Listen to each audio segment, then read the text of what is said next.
अस्सलाम वालेकुम। पाकिस्तान की सियासत पर हर एक इंडिविजुअल, हर एक इन्वेस्टर की बहुत ख़ास तौर पे नज़र है, क्योंकि उन्होंने अपनी इन्वेस्टमेंट पिछले 2 साल से की हुई है और उसका रिटर्न उनको बिल्कुल भी प्रॉपर्टी में ख़ास तौर पे नहीं मिल रहा। तो आज अल्हम्दुलिल्लाह गवर्नमेंट फॉर्म हो चुकी है। अब इस गवर्नमेंट फॉर्म होने पे बहुत सारे एतराज़ हो सकते हैं, किसी को नहीं होंगे, कोई खुश है और बहुत सारे लोग नाखुश हैं।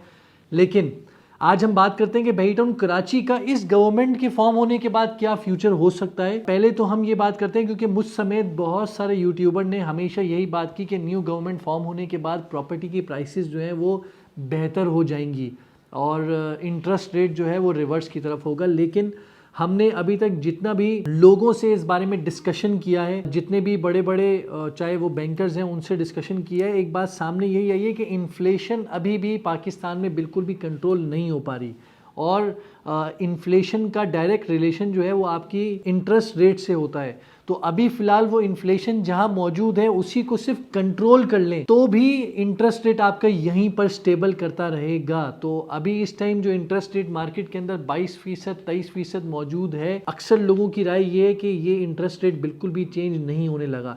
अब ये तो नई गवर्नमेंट फॉर्म हुई है, जाहिर है वो अपना बजट पेश करेंगे तो उसी में ये चीज़ सामने आ जाएगी कि अगर उन्होंने इंटरेस्ट रेट रिवर्स करने की कोशिश की, दैट मीन्स कि पैसा जो है वो मार्केट में फ्लोट होगा और प्रॉपर्टी की प्राइसेस जो है वो बेहतर हो सकती हैं। लेकिन अगर इंटरेस्ट रेट वहीं का वहीं रहा तो इसका मतलब ये है कि स्टिल चीज़ें जो हैं वो जैसी सिचुएशन में हैं आज भी वैसी सिचुएशन में ही रहेंगी।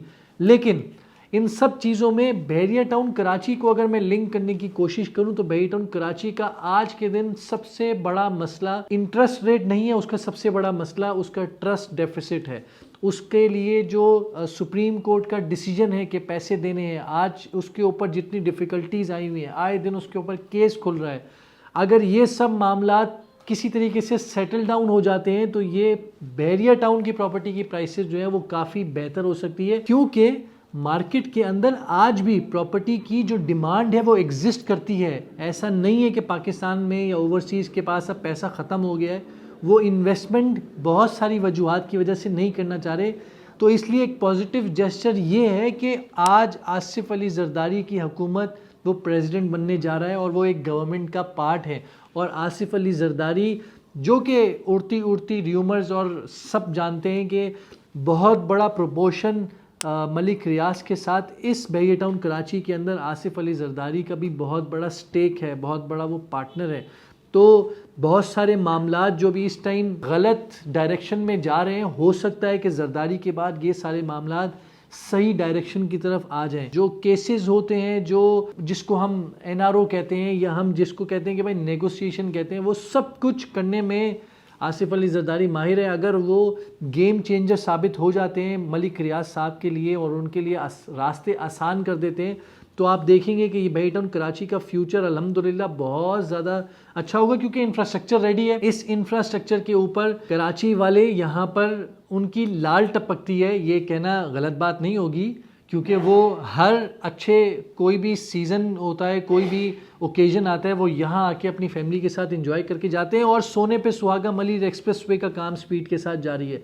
तो जब ये सारे डॉट्स मिल जाएं तो मुझे नहीं लगता कि बहरिया टाउन कराची की प्राइसेस को शूट होने से कोई रोक सकता है, क्योंकि आज कराची शहर में 2 बेडरूम अपार्टमेंट कोई भी बुक करवाने नई बिल्डिंग में जाते हैं तो वैसे मिलता नहीं, लेकिन स्टिल आज भी अच्छे एरिया में आपको 3 करोड़ से कम में मिलता नहीं है। 3 बेडरूम अपार्टमेंट 6 करोड़ का रेट है, 4 बेडरूम अपार्टमेंट 10-11 करोड़ का रेट है क्लिफ्टन के एरिया में, डिफेंस के एरिया में।